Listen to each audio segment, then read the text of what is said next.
Good evening, my Real News Midday TV family. Welcome back to the channel for another news update.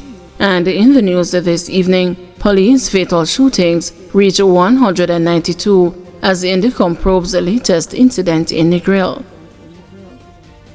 The Independent Commission of Investigations is reporting that fatal police shootings in 2025 have far surpassed the total figure recorded for all of last year.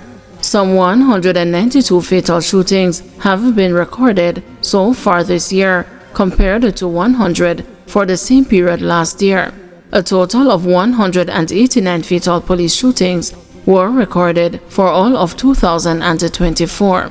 The latest incident occurred in Negril, Westmoreland on Thursday. A man was fatally shot and a policeman was wounded in an alleged confrontation during a police operation in Negril. The deceased has been identified as Neari Richards, otherwise called Draco. The police reported that about 4:34 a.m., a team conducted an operation in Tank Lane in Negril.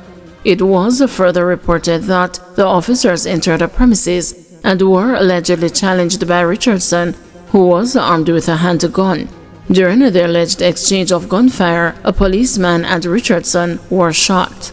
According to the police, a loaded firearm, a pistol with 69mm cartridges, was seized from him. Richardson was taken to the Savannah Lamar Hospital, where he was pronounced dead. The policeman is being treated. Indicom is investigating the incident. Man arrested for destroying PNP campaign posters in Kingston Central. The news has been informed that a man who was seen on video destroying political posters and the paraphernalia of People's National Party candidate Steve McGregor in the Kingston Central constituency on Thursday has been arrested. He was taken into custody Thursday afternoon by the Kingston Central Police. This was confirmed by Superintendent Beresford Williams, head of the Kingston Central Police. He said the incident is being investigated by his team. The suspect was picked up shortly after Mr. McGregor filed a formal complaint that his posters and the paraphernalia were being destroyed along Rosemary Lane during a tour by Prime Minister Andrew Holness. Videos captured by residents and the PNP supporters showed a man destroying the material. Tension has been high in the constituency since the Jamaica Labour Party Member of Parliament Donovan Williams claimed that he and the members of his campaign team came under gunfire on Tuesday in the constituency while erecting signs at the corner of Lower South Camp Road and Tower Street. This claim has been rubbished by the People's National Party, which has called for the police to release the full details of its findings in the incident. The latest shooting in the constituency has increased the tension between the two major political parties.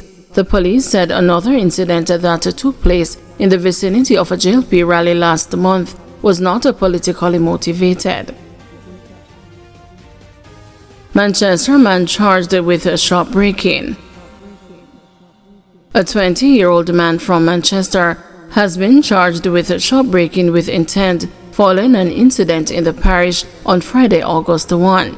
Javian Beckford of Prospect District has been charged. According to reports from the Mandeville Police, about 9:50 p.m., a woman securely locked the establishment and went home. When she returned the following day, she noticed that window blades had been removed. After checking, she discovered that nothing was missing. An investigation was launched and the evidence gathered implicated Beckford. He was arrested on Tuesday, August 5 and subsequently charged on Wednesday, August 6. Hanover security guard charged with robbery. A 57-year-old security guard has been charged with robbery with aggravation following an incident in Lucy, Hanover on Tuesday. The police say Fitzroy Douglas, otherwise called Adrian, of Malcolm Heights in the parish, allegedly attacked a man riding his bicycle along Willie de Lesser Boulevard about midday. According to reports from the Lucy police, the man felt a sharp blow to the back of his neck and upon turning, saw Douglas, who pushed him off the bicycle. Douglas then allegedly displayed a knife tucked in his waistband before grabbing the man's pants and removing a cell phone from his pocket. He fled the scene on foot. Douglas was arrested the following day, August 6, after the complainant pointed him out to police. Officers recovered the stolen item, a blue ZTE Blade A55 smartphone. Robinson criticizes government disrespect of public sector workers.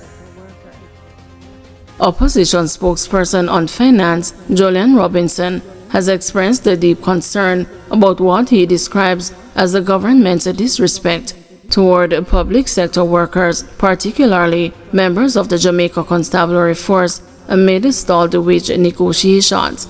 Speaking at a health fair in Nannyville, Robinson said he was troubled by reports from the Police Federation about the difficulty in getting a meeting with the Ministry of Finance. I'm very concerned at the way the government is treating our public sector workers.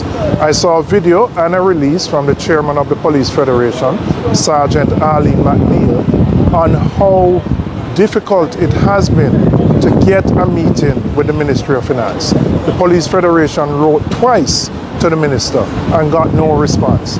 And it took a very agitated, frustrated and upset Police Federation chairman to go public for the Minister of Finance to even acknowledge and arrange a meeting.